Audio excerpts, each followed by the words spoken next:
welcome to episode 3 of the Marathon Podcast. I am Colt. I am Andrew. Episode 3. I am Henry. Episode 3. Episode 3. Episode 3. Wow. We were planning on watching Critters, but then Henry threw a bomb in the group chat, and here we are. Yeah. Listen, I just don't know if I can handle Critters. Leo DiCaprio is in it. We'll watch it at some point. One day we will watch it. I'll YouTube it for 4 minutes. You'll How's that YouTube sound? I was probably on there.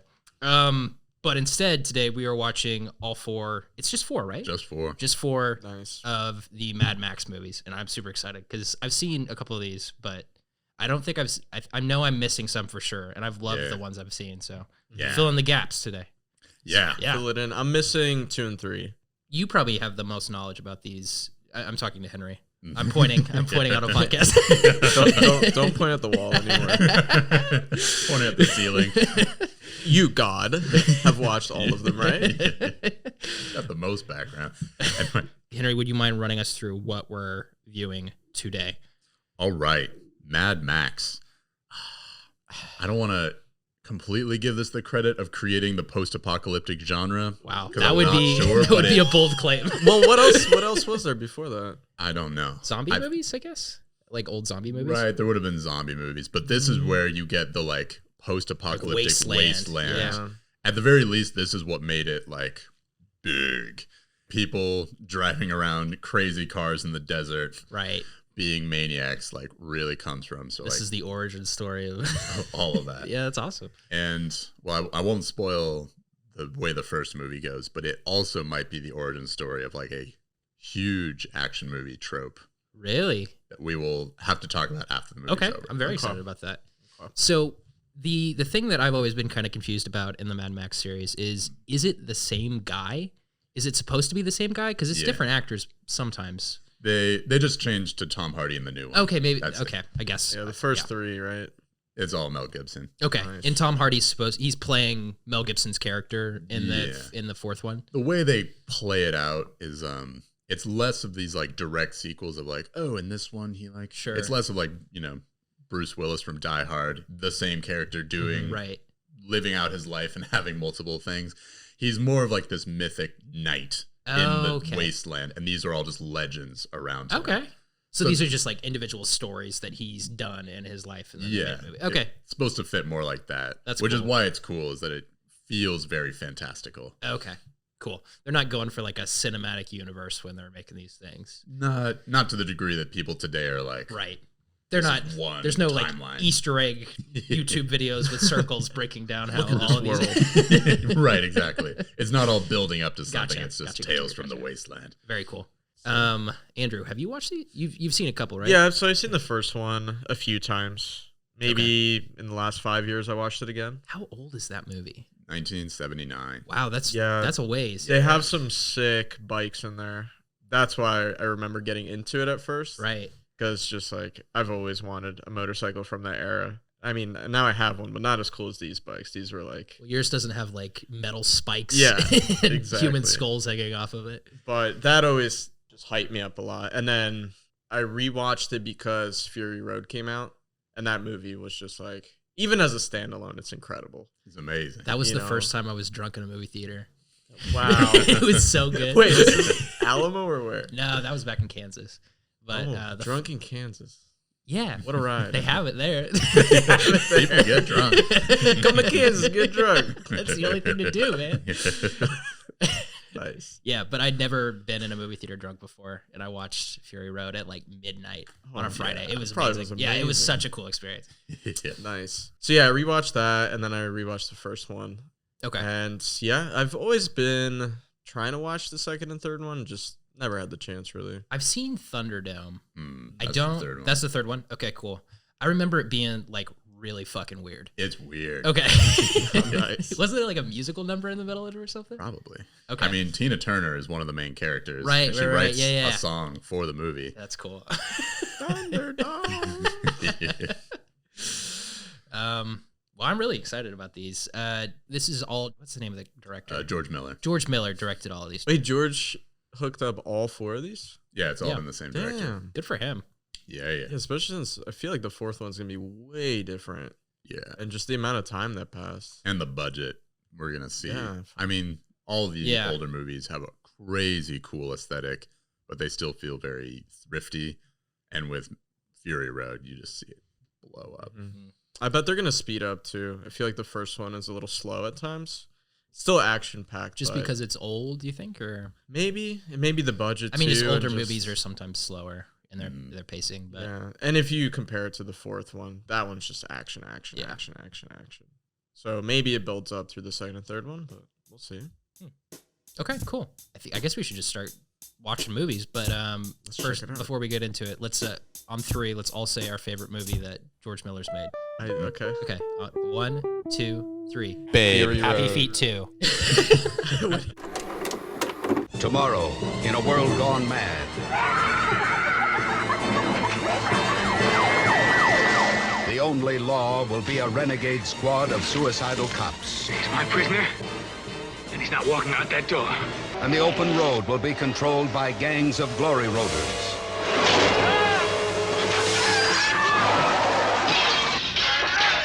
Max is a cop, one of the best. Where does they're out to get you? Scoot jockeys? Yeah, nomad trash. Well, I'll add it to my thread collection. Toe Cutter is a glory roader, one of the most sadistic. Anything I say. I want my baby. You've not got a sense of humor. Please, don't hurt my baby. You've got a pretty face, though. Both want the other dead.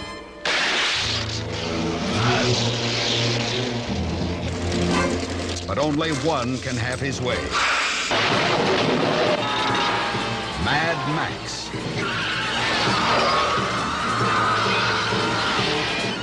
You don't want to make Max mad. Because when Max gets mad, he gets even.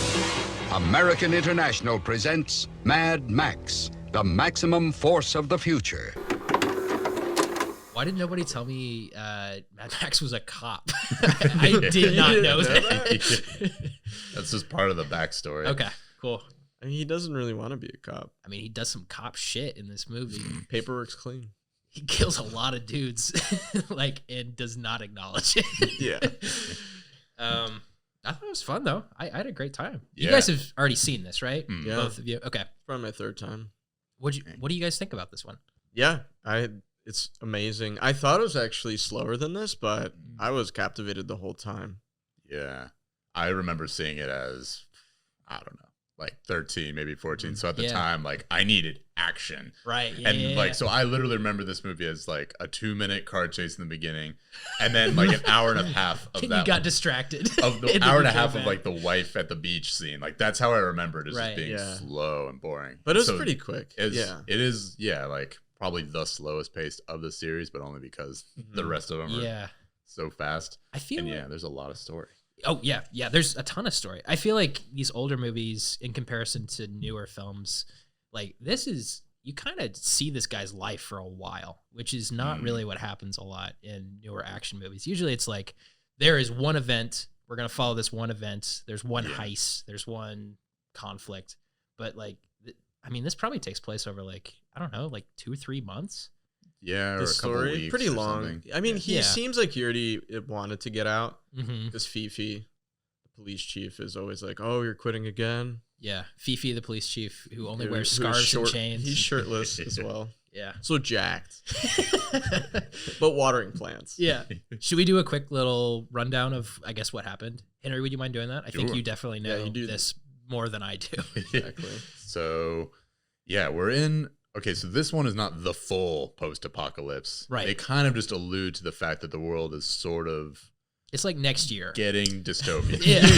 They're saying it's going it's more... 2022. Yeah. Like, it's going deeper into a barbarian state. Yeah, but right now it feels like a Western. Like, there's still houses and shops and stuff. It just feels like... Very cowboy-y, too. Yeah. On that Western... It's got that Western vibe, especially like when all the motorcycles show up at the beginning. Yeah. They all pull into town. It's very like... Uh-oh, the bandits are here. Yeah, and there's like 4 people in town. Yeah.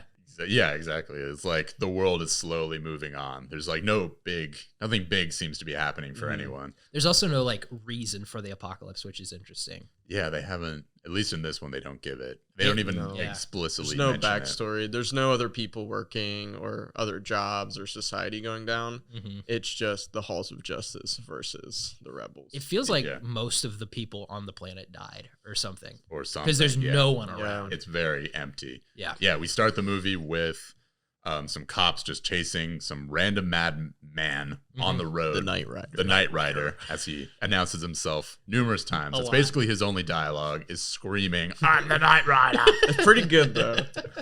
He does some slam poetry while he's coked out driving down the highway. Yeah, he's basically just this classic like Wild West outlaw, but transplanted into like 70s car culture. In the slight apocalypse, and the cops are trying to take him out, and they just can't. It's this crazy car chase. Cars are flying off the road, and then finally we keep cutting to one man with his aviators sitting in his car by the road, and finally we see that is Max Rockatansky. Yeah, he is a cop. He takes out the Knight Rider by running him off the road. First of many in this movie. I love how the Knight Rider starts crying. Yeah, as Max comes up behind him. That's his superpower. I feel like that's what they're trying to allude to, is that like even when he's supposed to be a normal good guy, Max just drives fear into the hearts of bad men. That's being a hero in Australia right there. But unbeknownst to him, this sets off a chain of events because there are these wild outlaws led by a man called Toe Cutter. Do they have a name for the group, or is it just they're just the a band. bandits? Okay, cool. The guy the men who follow Toe Cutter. Right. And we meet these guys, and they're super ruthless. They beat up whoever they want. They assault and sexually assault whoever they want. Yeah. Kind of Clockwork Orange vibes. Yeah, they're kind of just like roaming the highways looking for people to like mess with. They're just looking for gas. Yeah. And good times. Good times. They talk about freedom. It looks pretty free out there. And they were friends with the Knight Rider, so slowly they're on a collision course to get revenge on Max and his partner, the Goose. Yeah. Do you think the Knight Rider is part of their little clique? Yeah, for sure. Yeah, for sure. So they have, at the beginning of the movie, there's like the two groups that are kind of fighting each other. You got the cops, and it's Mad Max, Goose. There were a couple of other dudes. There's a couple other guys. Yeah. And then they're all bronzes. Oh, bronzes. Yeah, apparently it's a derogatory term for cops. Adding that to the lexicon. I like that one. Is it because they have bronze badges? I guess so. Okay. Yeah. Is that just an Australian thing? They mentioned it early in the movie. It was a little world building moment. While he's walking through the halls of justice, there's something on the radio where they're like, "Don't use the term bronze. It's a derogatory term. Refrain from using it." Why? Stop it right now. I wonder if they still use that word in Australia. Let's go. I don't know if it's an Australian term or a Mad Max term, but people in Australia say wild shit. Yeah, it's all possible.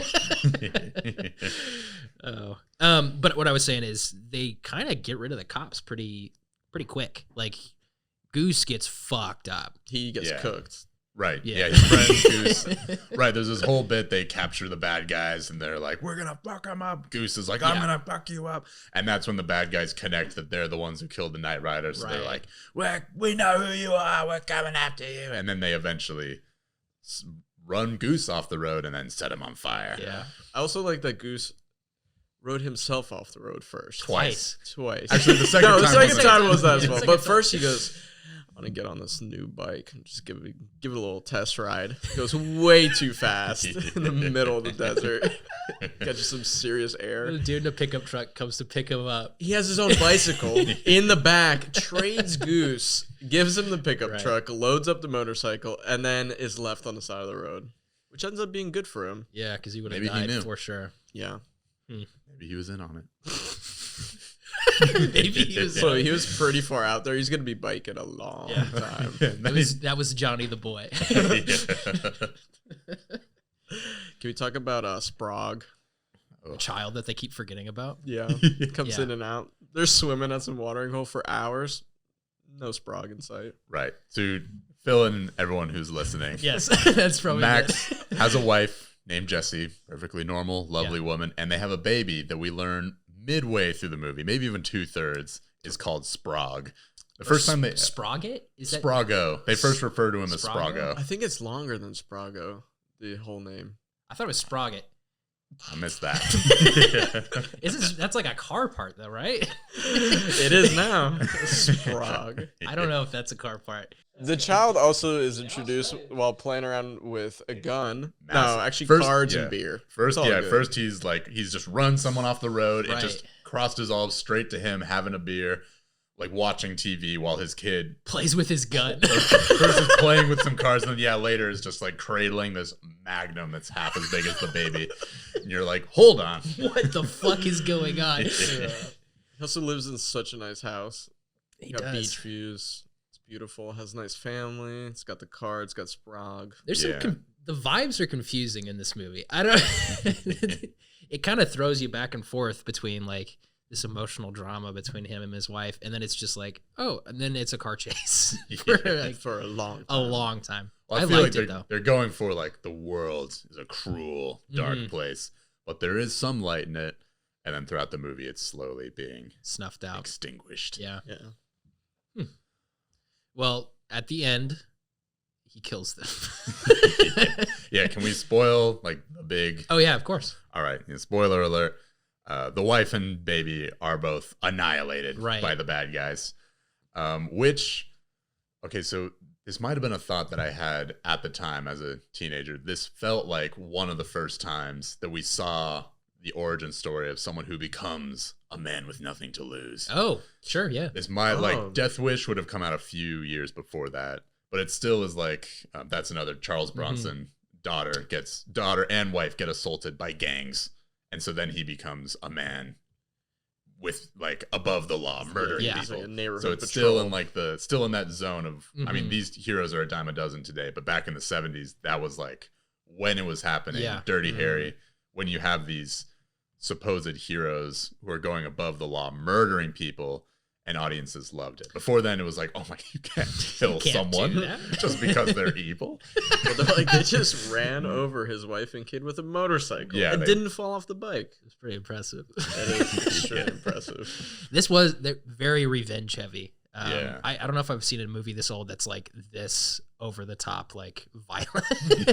Yeah, I liked the vibes, but when they catch that couple, yeah. It's not like gory. I'm not saying like it's a horrific movie to watch, but you're like, oh my god, they don't break everything on the car. Yeah, the bad guys chase down this young couple. Yeah, they catch up with their car, then they destroy the car while the couple's inside, and then they pull the couple out, and you don't see what happens to them, but it's very clear that both of them are. I mean, the one dude lost his mind completely. Yeah, and she's silent at that point. Yeah, they're really fucked up. Yeah. None of the early Mad Max movies, not really Fury Road, but certainly none of the early ones, they're all pretty explicit with like assault and like sexual assault and stuff like that. They're very dark. Yeah. Maybe I was just a little bit surprised by that because I've seen the later ones already. And in those later ones, those are more, I mean, probably just because they're newer, but Thunderdome is real fucking weird and like does not take itself as seriously. This is a serious movie. Yeah. This movie is intentionally trying to tell a story that people care about. It's not like, oh, it's just a fun like action. Yeah, even Knight Rider at first, you're like, is this guy trying to be funny? That he's lost his mind? No, they're just like he is psychotic. Yeah, and he is a cop killer. He must be stopped. He must be stopped. Yeah, exactly. Big. So I mentioned to you guys. There's this big iconic scene at the end. Yeah. So to break it down for people, this is basically the last scene of the movie. He catches up to one of the more minor villains. He's already murdered the other ones, driven them off the road again. Right. Was this the guy that killed Goose or Threat? Yes. This is the guy that killed Goose. The guy who was gonna kill Goose. Okay. Slash the one that they had in the. So one of the minor villains, but he's been coming up throughout the movie. Mad Max finds him. He's like stealing. He's next to this car that's dripping fuel. And Mad Max finds him and handcuffs his ankle to the back of the car. Yes. And says, it'll take you 10, and like the car is dripping gasoline, and Mad Max has left his lighter next to it. So the car is going to blow up. He says, you've got 10, it'll take you 10 minutes to use this saw to cut through the handcuffs. Right. It'll take you 5 minutes to cut through your own ankle. And then the car blows up in 30 seconds. No, he had to crawl out of that ditch. He was taking a while. Maybe. So yeah, like he literally just walks away and gives this guy a saw. Apparently that is literally the inspiration for the Saw franchise. Really? Wow. Because that is a scene in Saw. Yeah, that is straight up the Yeah. concept of Saw is like, you will die or you can maim yourself. Wow. Yeah. You get the choice. People saw that and were like, boom. I guess this is the first time people saw something like that. Yeah. You must destroy your leg to get away from this trap thing. Yeah. Huh. That's crazy. I didn't realize that. It's kind of cool that they didn't show him trying or anything like that. No, because you're already like, damn. It's in your. It works in your imagination. Yeah. There's a lot of scenes like this in this movie where I think in a more modern version of this, they would show it or do some kind of taking the people out before they assault them. Right. Yeah. Or, I mean, I feel like they would have definitely done like the hits of people getting hit by cars a lot different if they did. I want to see the motorcycle wheelie onto a baby and woman. You want to see that in real time, full HD IMAX, just to see how they didn't fall off the bike. I don't want to see the wife get crushed. I mean, yeah, this was probably not necessarily the first time. You know, around this time, horror movies are like picking up. Halloween, The Last House on the Left, like the violence people are willing to watch and want to watch is revving up, but you're still at this point of like, it still works to let it happen in the audience's imagination. Right, yeah. You don't have to show it super explicitly. If they had, I prefer this, honestly. Yeah. I mean, I'm down to see gore if we need to, but if we don't have to, then it's this fine. cuts deep. Yeah. I think the only reason I didn't think anything happened in this movie is because I was a teenager and had no empathy. Yeah. I just wanted to see action. I'm like, I don't care about these people dying. Yeah, seriously. When I was younger, I just was into the bikes and cars. Because the violence didn't seem real compared to the newer shit that was coming out. Exactly. Right. Yeah. Even stuff when we were kids in the 90s was already so much further along than this. You're like, yeah, whatever. Wife and baby run over by a motorcycle. Call it a Tuesday. I had this for breakfast. Come on. I've been on Live Leak for the last 8 hours. You're going to need to step this shit up. Fun Easter egg about the bad guy. First off, I think the first time I saw this, I thought he was really dumb, and this time I loved him. I like the villain a lot. He's this big, burly dude. The first time you see him, one of his henchmen is like stroking his hair like a dog, and he's loving it. It's really cool. And what's great about him, why he does such a good performance, is that you get that sort of like animal energy from him the whole movie, but he's often also like very soft-spoken or like, at one point, he's almost grabs this character's face, but he doesn't. He's like, his hands are floating just above the guy. And so it gives you this feeling of like, at any moment, he could crush this guy's skull. The reason he's so cool as a villain is that he's also like soft-spoken and kind of thoughtful. And you're like, I don't know which version of you you're going to be right now. He's got some like mind control tricks too. He looks deep into people's eyes. He's like, you're going to do this. You're going to step through it. Yeah. And it almost, like, I can't tell if that's what he's trying to work up to, is being able to just look in people's eyes and make them do what he wants. Or that's just what's happening. Maybe. I think he's just a really charismatic psychopath, which is why he's the leader of the crew. Yeah. I kind of like how they don't, like, go super far into the backstory of any of these characters either. No. It's just, here we go. We're going... This is a movie. That's how all the Mad Max movies work. Is like they really sell you on like this is what's happening. Like you're not going to get anywhere by questioning. Well, why did this happen? Like sometimes I don't need like the deep emotional backstory of the guy that's hitting people with a motorcycle. Like he could just be a bad guy. you believe it by everything he does in every moment. Like he sells it with the performance and the details. Totally. And the costume. Yeah. Totally. Like, Totally. It's because there are plenty of movies that also don't have backstory that just feel dumb. Oh yes, and it's yeah interesting to watch this and you just accept it, you believe it. But anyway, fun fact is that this is the same actor who will come back to play the Immortan Joe. No way, the lead villain of Fury Road. Whoa! Wow, I'm very excited. Very magnificently villainous. How about the hair? And I'm pretty sure that is his hair. Wow, that's pretty. That's awesome, man. Yeah. He's actually a pretty good actor. Huh. Well, cool. I want to learn more about the director. I read a tiny bit that he was trying to become a doctor. Really? He was working at an ER for a while, and he saw all these people coming in all fucked up. He saw a lot of car accidents. His like friends died in car accidents, so that's what inspired this. Jesus Christ. That's terrible. It's like, this is the state of Australia. This is where we're going. We gotta write about this. Oh, really? Was this like a future foretelling Australia thing? Or No, it's probably more fantasy for him, but okay. That's where he got all the inspiration. That's cool. Yeah. I didn't know that. That is cool. Yeah. And he made Happy Feet too. Yep. And Babe. Oh, jeez. Okay, so what are we getting into for the second one? The Road Warrior. Okay, this is the one I know the least about by far. This is my favorite of the original trilogy. Damn. This one's like one of the best action movies of the 80s. I'm so excited. And you're going to see way more of Fury Road in this one. Okay. In the Road Warrior, like whole different environment, whole different like level of fantasy apocalypse. This is where he goes full Star Wars, and it's just like a different universe. Cool. They probably had more money for this. Do you know how many years after the first one was this one? I'm not sure. I could Google it. But it can't be that many. I don't know. I think these could have been like 6 years apart. There was because there was a huge gap between 3 and 4, right? Yeah. Like 20 years or something? At least. More. They should have just had 30. Mel Gibson come back. No, nah. After the he's got some stuff. He's got some stuff going on. Too much passion. Yeah. This is at the era when you can watch Mel Gibson do bad things, like make a man saw his own leg off, and you're like, he's still the hero. Yeah, because he wasn't a psychopath in real life at the time, or maybe he was. We just didn't know. But he was so hot. Right. Everyone's like, wow, whatever. Okay, so Mad Max came out in 1997. Road Warrior came out. Oh, let me try again. Mad Max came out in 1979. Road Warrior was 1981. Okay. And then Thunderdome was 85. All right. And then 30 years later. Yeah. Damn. Exactly 30 years later. Yeah. I'm excited for this one. I have not seen it. So boys, we should have waited. There's two more Mad Max movies coming out next year.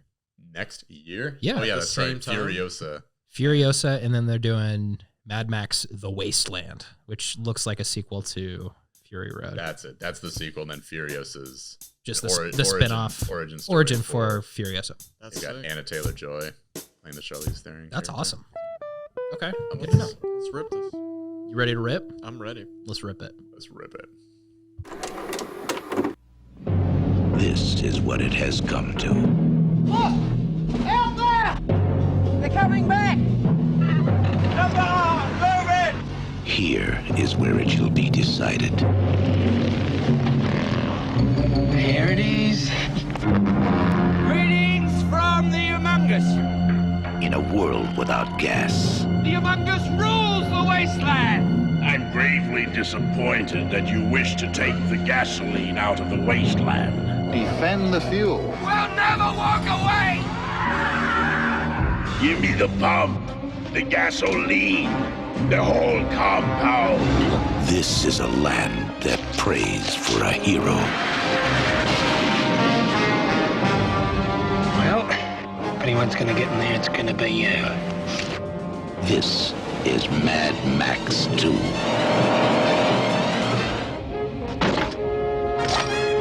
Max. It's a long time since I've seen driving like that, man. The warrior of the road. You're okay by me, pal. Gotta hand it to you, Treasure. The last of the V8 interceptors. Every day we get weaker while they get stronger. You want to get out of here? I need some high-octane gasoline. Got yourself a deal. You can run, but you can't hide! You gonna crash or crash through? I was wrong about you. I'm sorry.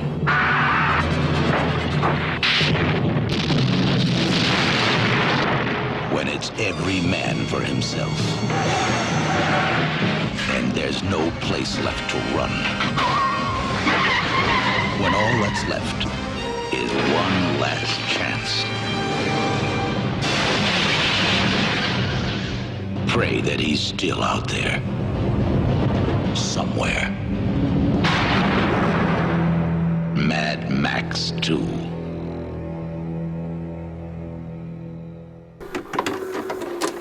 I used to yawn when I was nervous. That was I think that's everyone though. My dog used to do that when we yell at him. Oh, okay. Compare me to your dog. Cool. Whatever. Well, you've been comparing the feral kid to a dog the whole fucking No, movie. I haven't. That was Henry. That was not. I was comparing it to you the whole thing. Yeah, well. Andrew, could you run us through what happened in Mad Max 2? So it starts off, and it's all about the gas, the liquid gold. Gasoline, oil. That's all anyone cares about here. Because at this point, Mad Max is just cruising the streets. He's an empty man. Right. They do a little bit of a world building. You mean replaying the entire first film in 3 minutes? Yeah, which is cool. There's a voiceover over the top, though. They're talking about and also, they actually try to explain. Right, yeah. They do. Down. There's some backstory. There's some world building. All the footage is from the first movie, though. But it does seem like, everyone's trying to get the gas at this point. Mm-hmm. And that's what Mad Max is doing. He's just cruising around, surviving. The world has fallen. Yeah. And he's kind of on his own. Yeah. This one, the world seems much worse in this one than the first movie. Yeah. Yeah. It definitely does. Like, everything's falling apart. Yeah. They are only in a desert the entire movie. Right. There are no houses. Yeah. There are no businesses still running. Yeah. There is no police force. There's still tents. Yeah. Which is nice. Yeah. People have ramshackle constructions, but, that's it. Yeah. So it begins with him meeting the airman, which essentially is trying to steal gas from this gyrocopter, sorry. It's so good. And first of all, the setup of the airman's trap is amazing. He has a snake, so he waits for people to show up to get bitten by the snake, and then he takes their gas. Right, but he also hides in the sand. Just in case. With a crossbow. Yeah. But he only popped up because Mad Max grabbed. Right, yeah. He was just going to let the snake do all the work. The snake does kill a dude later in the movie. Yeah, the same way. Yeah. He was just set up, booby-trapped. So anyways, he captures him, and the guy's like, don't kill me. I know where all the gas is. Thousands and thousands of gallons or liters. Since we're, This is not an American movie. Yeah. Still, America is the garbage, so yeah. American, what did you say earlier? I said America is the only trash.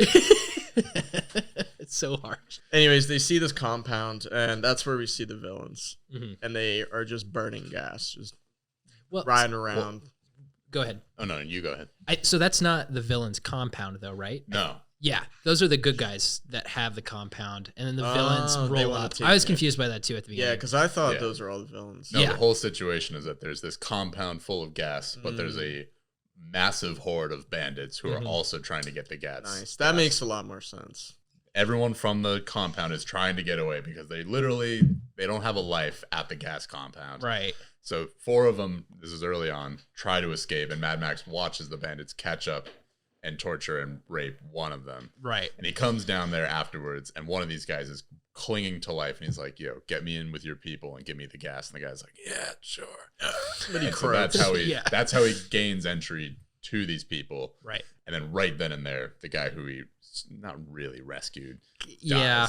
He just kind of carried him. He was straight up with him, and he goes, I'm here for the gas, bro. That's it. Give me the gas. He goes, all right. Bring me to my people. I want to die by Yoga Mom's side. And so from then on out, it's various adventures of how are they going to escape the situation. And it twists and turns, but it's really not. None of the Mad Max movies are honestly about the plot. Right, yeah. No. Very much like the first one. This one's kind of meandering. You're kind of just following. The developing tension. It's constantly escalating. But yeah. Very cool, very long chase scene at the end. Yeah. That must have been 30, 40 minutes of chase scene. No, that was 10. Fuck. Really? I don't think so. I think it was very long. A typical chase scene is 2 minutes. Yeah. Which is why that one felt so long, as it was maybe 15 at most, but it was probably 10. Cool. I liked it a lot. Yeah. There's a lot going on. It was cool. The crashes are great in these movies. Yeah, and all the vehicles in this one, you could see where it's just becoming the iconic Mad Max that we know today. Yeah. Your Doom buggies. You mean not even just motorcycles, almost like dirt bikes and. Well, it's these constructed vehicles, half with of them all the metal coming off. Have been had all these things added to them, and you see that in the costumes as well. The first one, people are kind of thrifty. This one, it is a full BDSM football pads with spikes on them. I mean, and assless chaps. Yeah, the main bad guy has these assless chaps and his hand-mounted crossbow. The other main bad guy is full WWE sex star. He's got a gimp mat, a metal gimp mask on, and barely any clothes, just a couple, a jock strap, and then he's just roided out. His name is literally Lord Humongous. Is that his name? Yeah. Know that. What's the other villain's name? Wes. Oh. Lord Humongous is pretty good for a villain. How did you feel comparing this to the first movie? Which, like, this is a different tone, obviously. It's a lot more intense. This is pure post-apocalypse instead of like, oh, it's a family drama too sometimes. This one doesn't really hit any of those notes at all. But I do feel like this one, pacing-wise, was more what I was looking for when I was watching when I'm looking for a Mad Max movie. But I like both of them a lot. It's definitely more exciting. For me, it's completely different. Yeah. Almost like the first one for how it develops. Right. You learn a little bit about characters. I mean, here you don't really get to learn much about anyone. The airman a little bit. I mean, it's just not about learning about people. Right. There are arcs, though. I mean, so the first one, the arc is Max is like a good guy who becomes a man with nothing to lose and like really has this intense fall. And this one is more of like he's a person who cares about no one but himself, and by the end cares a little bit. Right. This feels like a TV episode, and I don't mean that negatively at all. I mean, like, this is very exciting the entire time, but I don't feel like we progress the plot in a huge way for our main character. That's how I meant when like each installment is like a tale of this night in the wasteland. It's it's really fun. It's really cool, but it's also just like he himself is always an add-along to someone else's story. Like the real stakes in the story belong to the oil town people. Yeah. They get to escape in the end. They get to live a prosperous life, and he just vanishes. They never see him again. Yeah, he doesn't want to go with them. Yeah. I mean, the narrator at the end, he's even like, and then we never saw the road warrior again. Yep. The narrator was the feral child. And he became, for some reason, the king. Became the king of the tribe. The king of the north, man. Which he deserved it with his boomerang. 100%. Yeah, this kid had a metal boomerang. He would just... Yeah. Is that your... Yeah, that's your favorite character for this by one? far. Okay, cool. Yeah. I mean, I like the airman a lot, too. He survives a gnarly crash from the sky. Does. So, like, we were talking about how all the car flips in the last two movies you've seen are great. All the effects we've seen so far are all real. Cars are really flipping. They really had like a 300-foot tall explosion. That might be one of the best explosions I've ever seen on a film. Incredible. It was so cool. It just kept going. And then they showed it zoomed out, and it was incredible. Yeah. So cool. But one thing that I don't think it's talked about a lot, that I think is also why this is one of the best action series ever, is that they are not afraid of like consequences. Like in that final scene, half of the good guys die. Like all the good guys who fight besides Mad Max get taken out. And like the way it happens too, there's like a moment where you're like, ooh, they took out one guy, and then immediately they get horribly murdered. Right. Like, and he's doing this throughout the entire movie. Like he's trying to escape. The bad guys take out his car, murder his dog. Like George Miller is not afraid about like showing the heroes losing and making you feel that tension. Totally. Yeah. And that's also why that final chase scene works so well. It doesn't feel like monotonous 10 minutes of driving. Is like there's constantly things are going wrong. Like he has 5 shotgun shells and then he loses 4 of them because someone hits him and they just spray out of the window. Like that, like those moments are like constantly happening, and it keeps the tension and the excitement going because you're like, how are they going to get out of this? Yeah.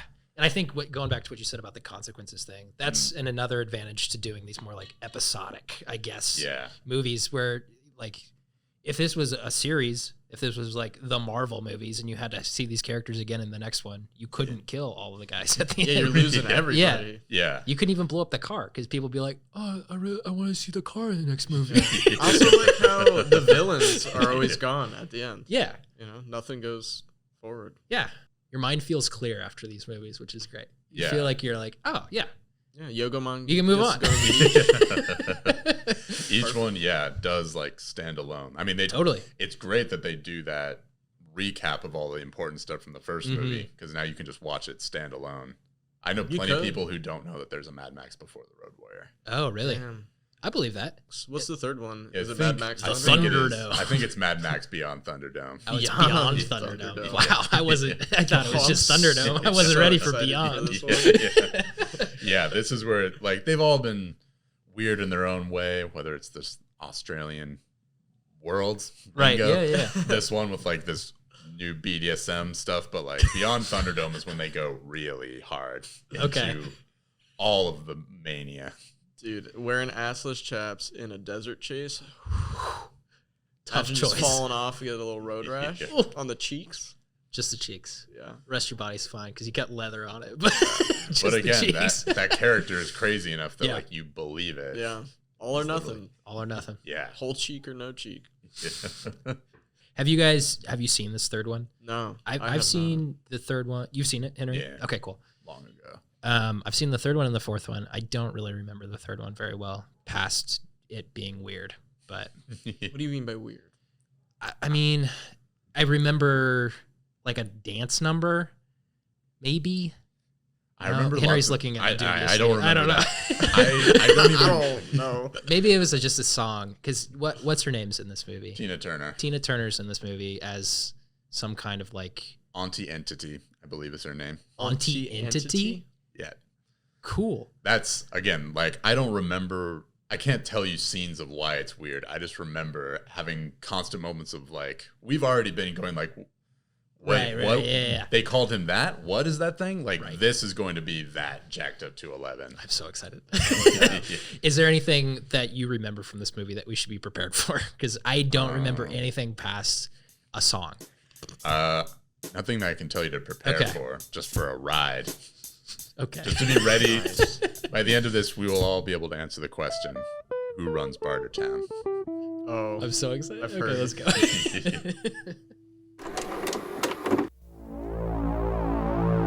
The world had been through a trial by fire, and only the greatest warriors and their deadliest enemies emerged from the flames. Who are you? Nobody. Hold still. I can feel it. The dice are rolling. He was the one they called Mad. But he's just a raggedy man.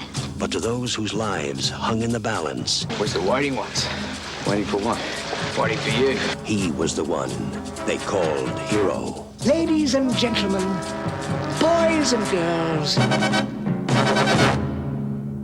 dying times here.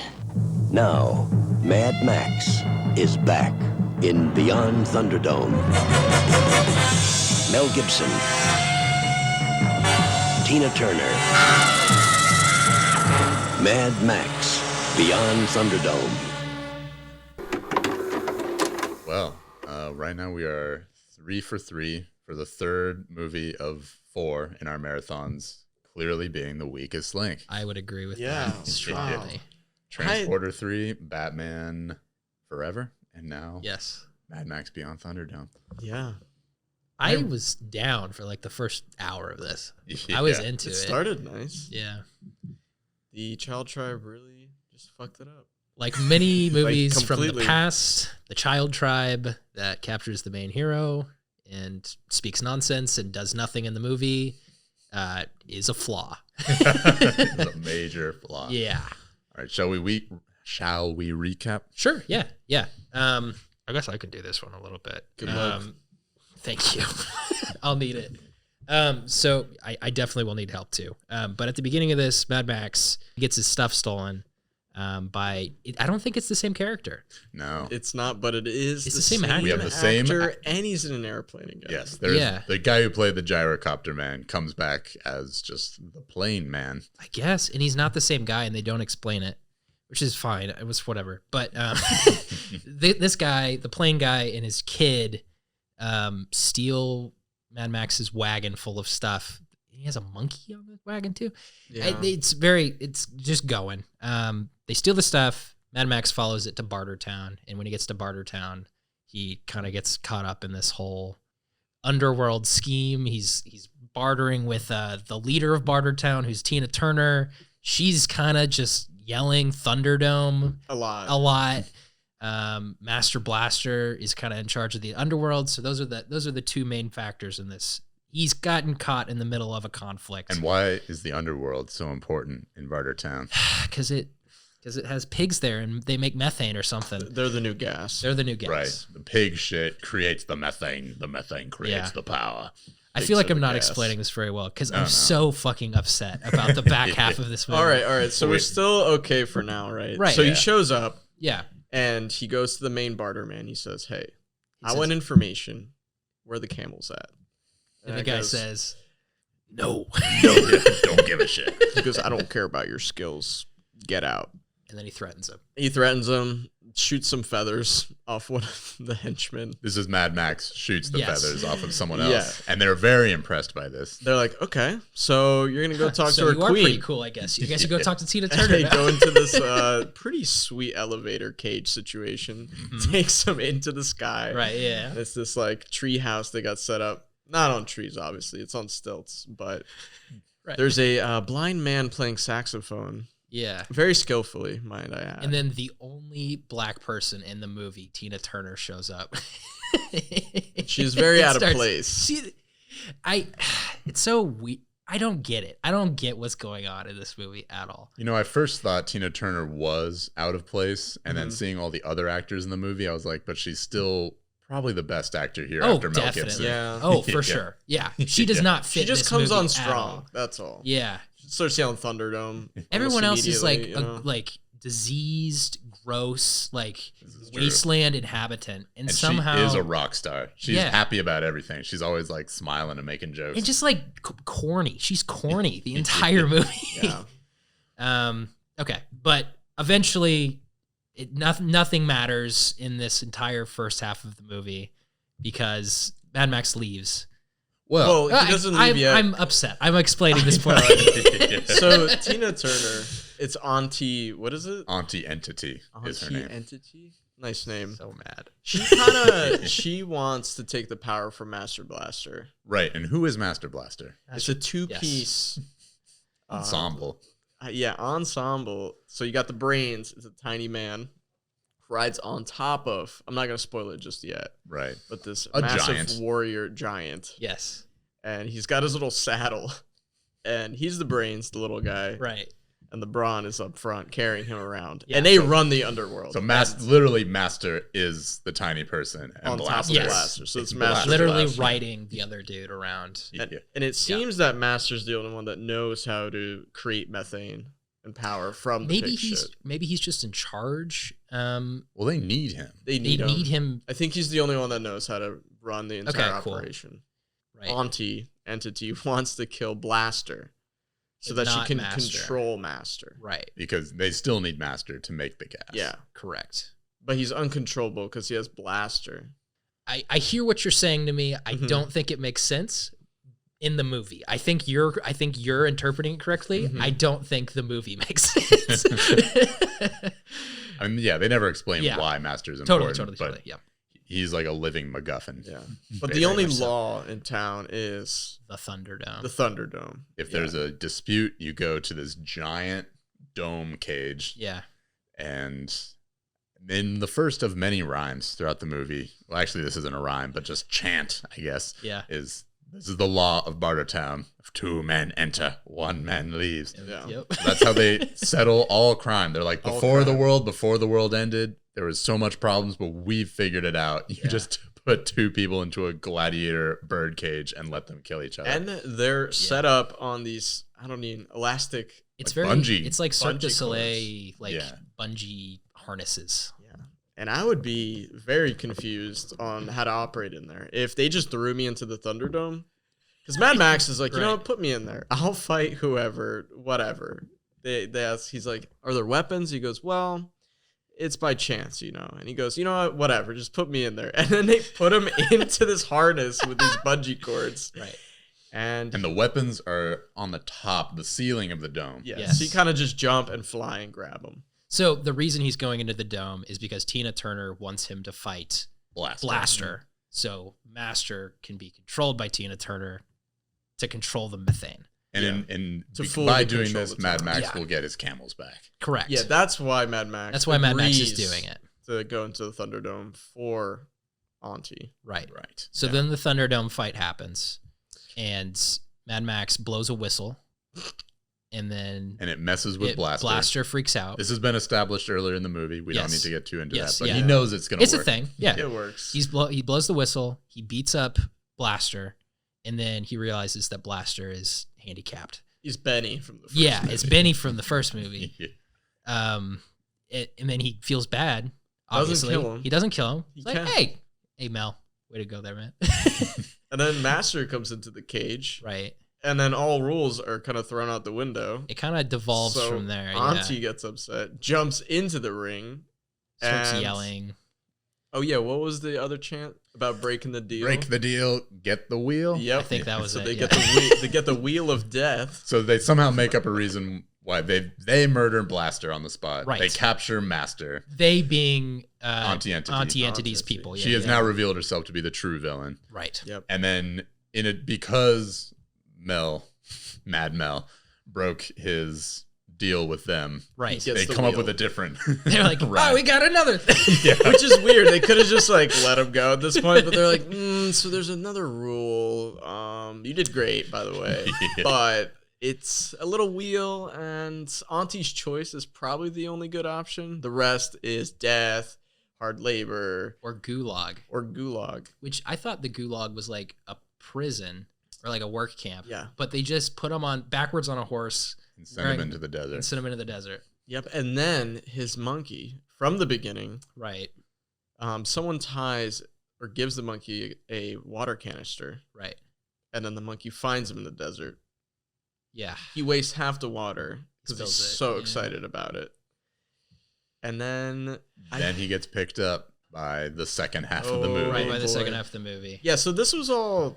I was down for all of this. Okay. Yeah. You know? It's a whole different pacing totally than the first one. But the world building, I mean, it's the production design I noticed in this one is like staggering right off the bat. Yeah, I mean, I think it looks great for sure. Looks amazing. I was so excited for more Mad Max. And then we got like the Goonies for an hour. Yeah. And I fucking hate the Goonies. I don't want to watch that. He gets rescued by a tribe of children. Yep. The eldest among them is probably like 15. Yeah. And yeah, it's all these kids, kind of like Hook or the Goonies, but not done by Steven Spielberg or someone who knows how to. We have that uplifting music, and Plus, it's not like the beginning of a movie. Like if this was the beginning of a movie and he's like working with these kids, I'd be down because I'm expecting it at that point. Like I'm interested in the kids, but when it's been an hour and we've been watching our character for an hour, and he just shows up and we're like, oh, there's all these kids that are like kind of out of it and not part of the plot. Yeah. And the kids have this weird religion where they're waiting for this airline captain to show up out of nowhere so he can fly this broken plane. It feels like a different movie. In the desert. Yeah. He looks at the plane and he goes, this is bullshit. he tries to just leave. Right. And then all the kids are like, no, we're going to go to town, to Tomorrowland. He goes, that doesn't exist. Cities don't exist. He goes, the only thing that exists is Bartertown. And then some kids get hyped and go off and try to go live there. So he goes, no, I need to save them. Punches a teenage girl in the face. Does. Yep. To keep her from going. Like, ties her up and gags her. You're like, whoa. Shoots at her twice, punches her in the face. And then they break out and leave anyway, which is really the sensible thing to do. Right. After Mel Gibson. Punches you and ties you up.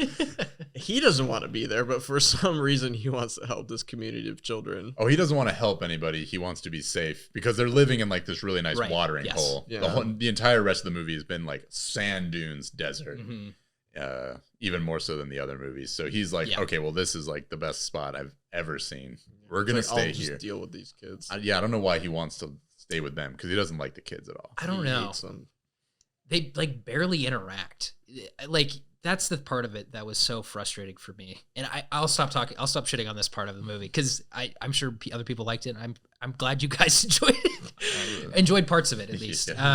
It's just there's not a reason other than we need to have a group of kids in our movie to make it marketable.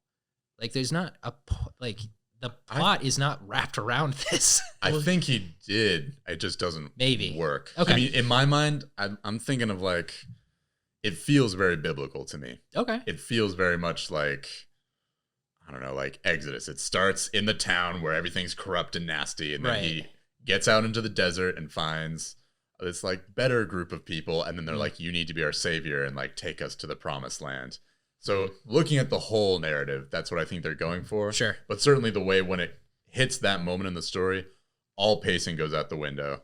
You're left with all these characters you do not like, including Mel Gibson by this point, because he's just beating up children. Yeah. And so I think like I think I see what they were trying to go for, because the whole movie does feel more like mythic. Like, whereas the other ones were more like part Western, part car movie, part like mangy raiders.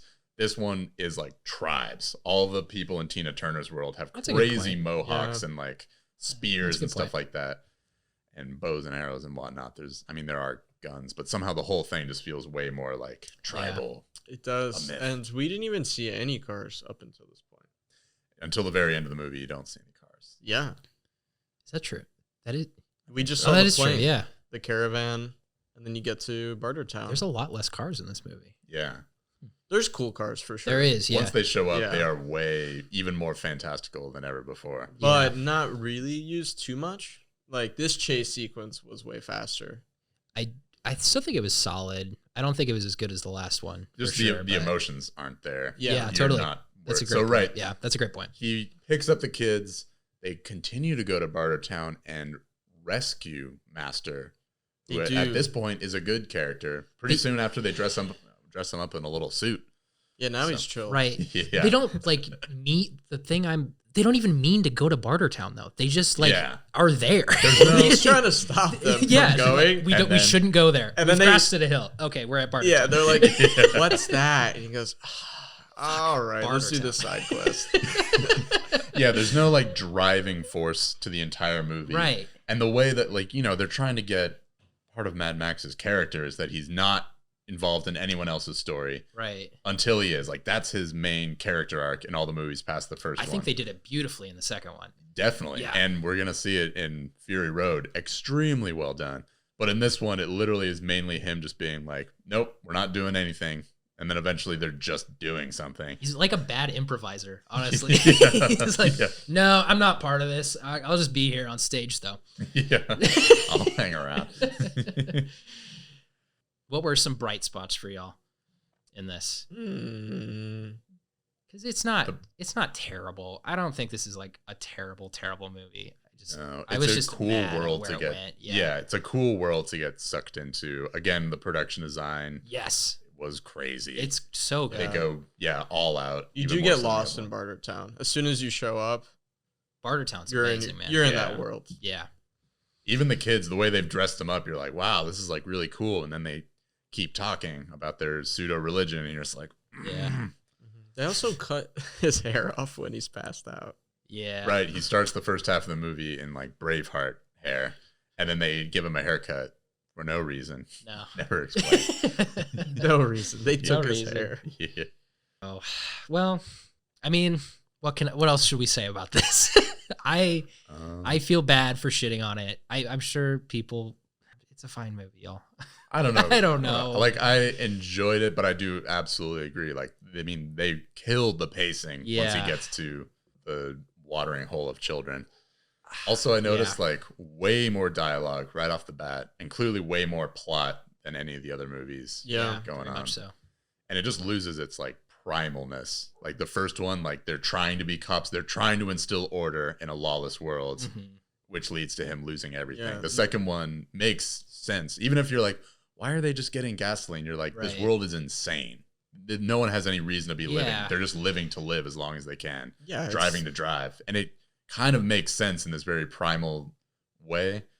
And this one, without the primalness, like it's kind of interesting. There's some political stuff going on. It gets more political for sure. But like, it's not like power battle between Tina Turner and Master. Yeah.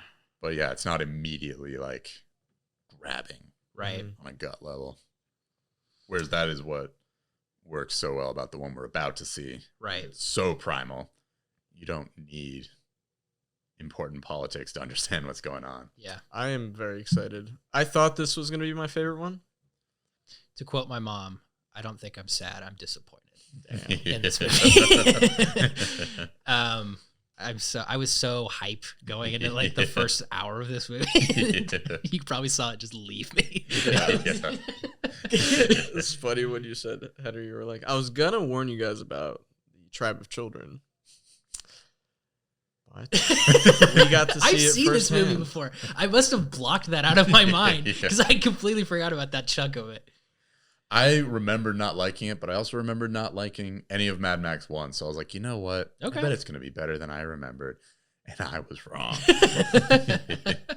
Well, I think this has been one of the better series of films we've watched so far. Yeah. Oh yeah, overall. For sure. The first two have made up for how I felt about the third one. Yeah, if this was the only movie I watched today, I'd be satisfied. If I just picked one film. You'd be happy with watching Thunderdome on its own? Not over the others, right. But if I just sat down and watched a movie at night. Okay. Yeah, I'd be down. I respect that. Yeah. I don't agree. But you wouldn't be happy. I'm kidding. No, this was just not for me, I don't think. But anything y'all want to talk about the fourth one before we go in? No, it's been. I think I only saw it once, right when it came out. I only saw it in theaters. It's been a while. I haven't seen it since. Oh, I've seen this like half a dozen times probably. It's like 2015, right? Yeah, it's been a while. 2015. It's been a while. Okay, cool. Well, I'm very excited to not watch Thunderdome anymore. Ever. Sweet, let's just do it. Let's do it. Oh yeah. Where is she taking them? I want them back! They're my property! Oh, what a day! What a lovely day! Want to get through this? Let's go!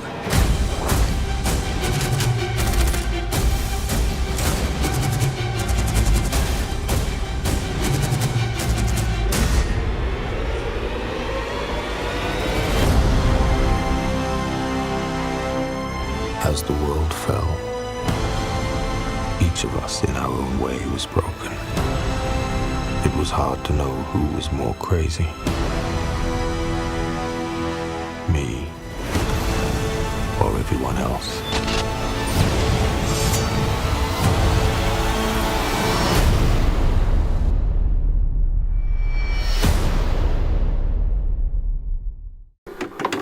Strong finish. That was a strong finish. Yeah, that was probably the best of the series. I would agree wholeheartedly. Yeah. I really love that movie. I really, really love that movie. Same.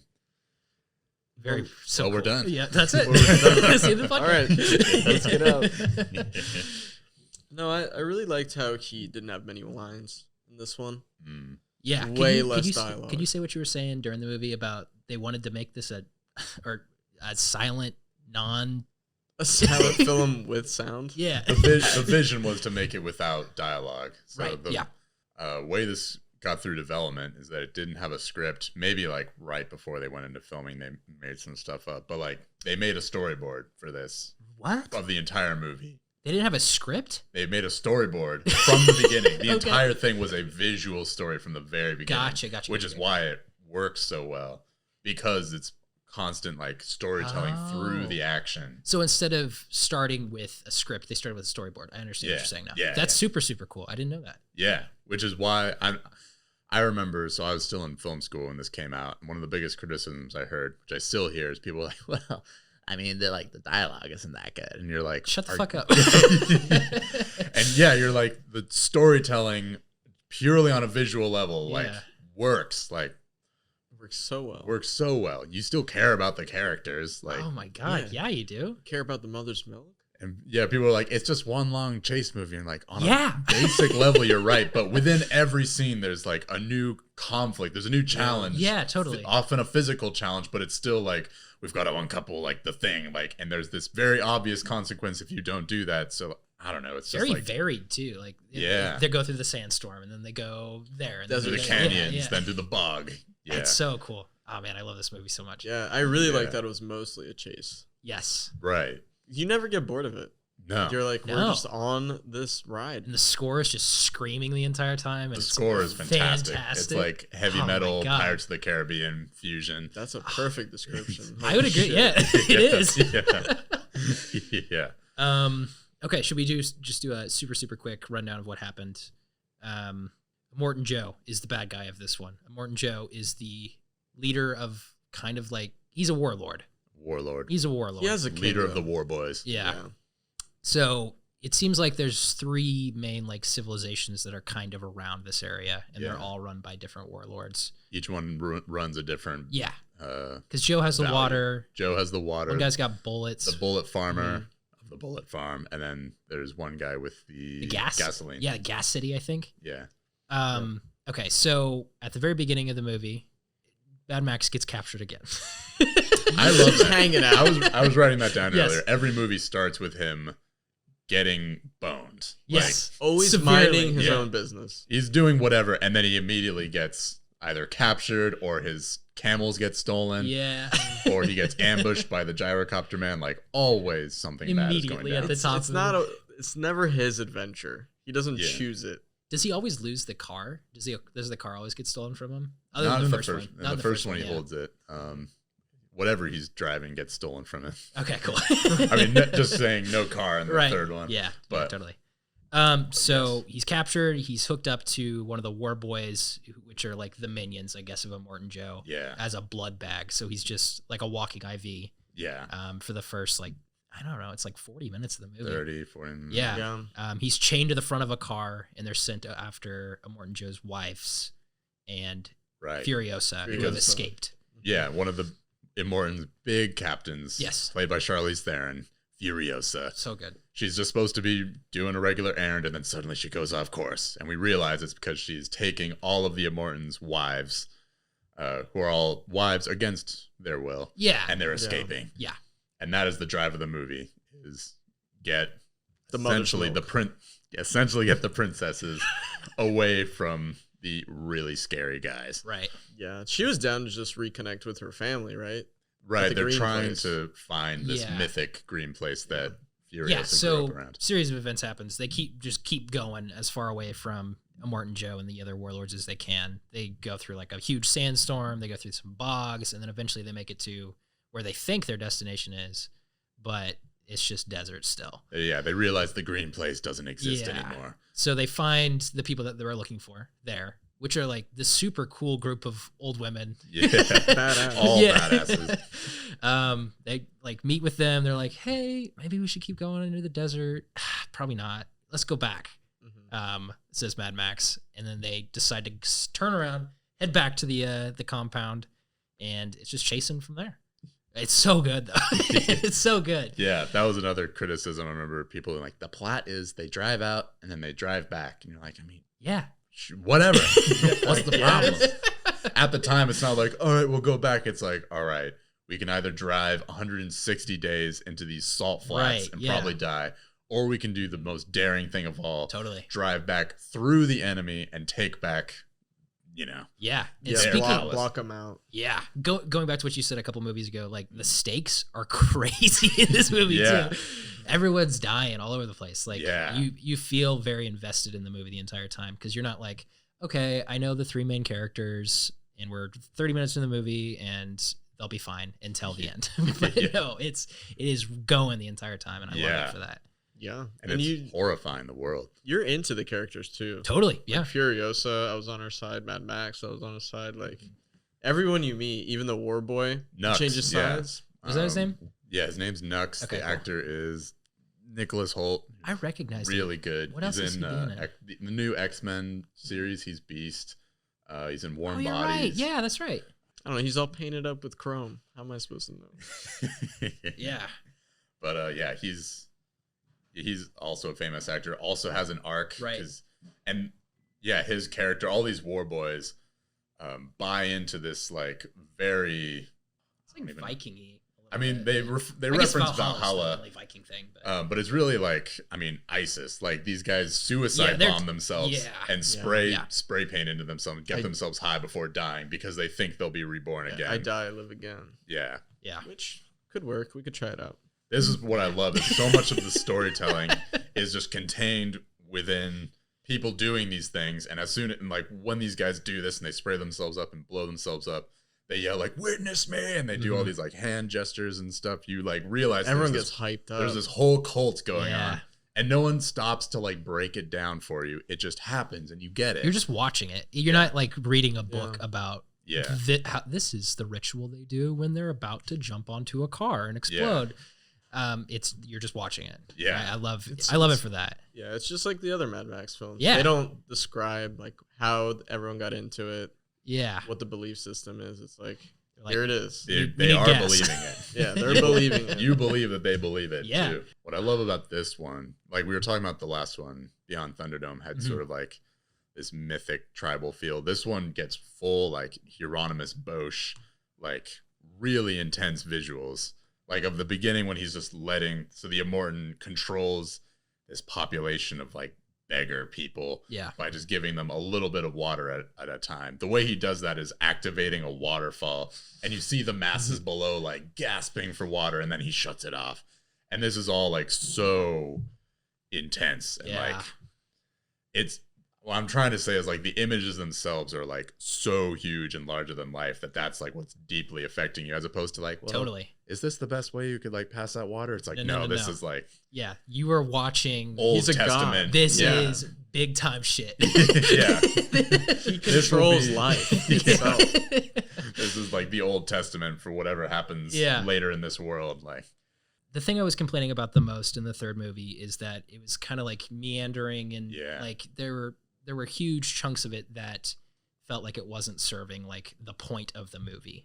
And this movie is not like that at all. Yeah. It's still got the Mad Max vibe of like, we're just going. We're not like setting up this hero's journey where we know that this is the villain they're going to fight one-on-one at the end and we know exactly what's going to happen. I don't know. When you think about like a Star Wars, you're like, at the end, the two guys with laser swords will probably fight each other. With this movie, you don't have that expectation at all. No. You have no expectation of what's about to happen. But there's also not like huge chunks where you're asking what's happening. Right. Yeah. The stakes are always there. Like, so them taking an action makes sense in that moment. Totally. But there isn't this like, and then it'll all be all right. I like how they have to make decisions multiple times to completely change the plot. And then they make the decision and then it's done. Then the movie moves on from that. Man, I love this movie so much. It's such a good one. What's your guys' favorite character? Mine's Guitar Man. Guitar Man's pretty cool. Doof Warrior is his name. Oh, really? The Doof Warrior? The Doof Warrior. He's blind, no? Yeah. Also, that is a real, like, they built that so that amplifier machine works. That flamethrower. He's actually playing the guitar? I mean, technically, I think they redid the stuff, but they built it so that he could physically play it. Because, so cool. They tried doing it at first, and he's like, you're driving at 50 miles an hour, you can't play a guitar. So that's why they built this, like, harness system so that he could actually do it. Yeah. If you haven't seen this movie, just Google Mad Max Fury Road guitar guy. And look at that. And then watch the movie immediately afterwards. Is there anything else besides the 4 drum dudes, a driver, and the Doof Warrior on there? Is there someone on top with a weapon or no? No, I don't think there's any weapon on that one. I think that's a purely ceremonial vehicle that's part of the cover. He's just ripping heavy metal guitar across the desert. Hours and for hours, to keep these guys roided up for war. Yeah. And it totally makes sense. Like, totally does. Works for me. Must be working. I was hyped. I don't know. I like the Bullets guy. Yeah. The leader of the Bullets group. Yeah, that guy was pretty cool. He was wearing like that long wig made out of bullets. Like an Egyptian headdress of like rifle rounds. It's pretty incredible. It was pretty cool. Just shooting out into the night. Yeah. I mean, I love the heroes, but it would probably be Immortan Joe. Like right when this came out, I was so like able to do the voice, so people were constantly. I remember being on a film set and like it was like a long, like 2-week film set. So eventually, like the AD just started giving everyone names from this movie. So the director was Furiosa. I became the Immortan. I was like, yeah. I could see you, Henry, eventually playing a character like that. I would love to see you just screaming from a mountain at hundreds of people on the ground. That's what I want for you. That's what we dream for. I have a random funny story about that guy who, as we said before, is the original Mad Max villain. Right, Cutter, come back. I heard, like, you see a movie like this and you're like, well, this isn't real acting or whatever, this isn't serious stuff. But this guy, literally, to get both into his character and to get all of his war boys into character, everyone's, working out in these gyms before the movie all together. Like they've all been rounded up. All the war pups? All the war pups. Yeah, yes. And he literally made and plastered posters of himself around the gym, like staring at people, and it says "Daddy loves you." That's good. To like really hone in, like, because he's supposed to be this like demigod to them. Wow. So he like went all in with that, and I was like, that is dope. It's funny that he did it himself. That is funny that he did it. Like, I'm getting into this. Yeah. Absolute power move. Yeah. Yeah, that's how it works. Plus, it's supposed to be that they love him, not just that they fear him. Yeah. Well, thank you, boys. For I think this will be the last episode we record before we go live. I think. I'll cut most of this out, but no, you should leave it. I don't think so, dude. How do y'all feel? You want to say anything else about this one, or you want to wrap it up? This one was most enjoyable to watch movie wise. I completely agree with that. Yeah, all of them across the board. Yeah, highest quality across the board. Mm-hmm. I think this is one of the prettier movies I've ever seen. Yeah. Just in general, there's very few movies that look this way that I've ever watched. But all the different worlds. Yeah, and really I mean, even just like I've never seen a car chase with that many cars in it in any other movie. I've never seen that many explosions, like cars crashing into each other and flipping and stuff. Yeah, I've never seen that much in another movie. I've never seen it done that well before. Yeah. Even in like Fast and Furious. Oh boy. Oh yeah, the Fast and Furious is built on like the melodrama of all the characters, and then that's punctuated by these crazy action scenes. It's about family. Yeah. It's about family. But yeah, this is, I mean, it's not about cars blowing up, but somehow it does not get exhausting, which is mind blowing. No, it doesn't. Yeah. Well, boys, thank you so much for coming over. I feel like this might have been the easiest one of the three for me. Yeah, I think so. I definitely had the most fun with this one. Yeah, absolutely. There wasn't like a, I don't know, major exhaustion point. Yeah, no, yeah. Well, I got mad. I got so mad. The kids Beyond Thunderdome. I feel bad about that a little bit. It's just not good. But in general, I had a great time. That's it. I'll do an outro later. But sick. This is Colt and we're out. Is that what you're gonna do later? After we close the door? No, I usually just like fade out. Honestly, I might use this part of me talking about my editing technique. Yeah, you're like, check it out. Yeah, check it out. Listen to my voice. I'm gonna fade this out right now. Oh my gosh.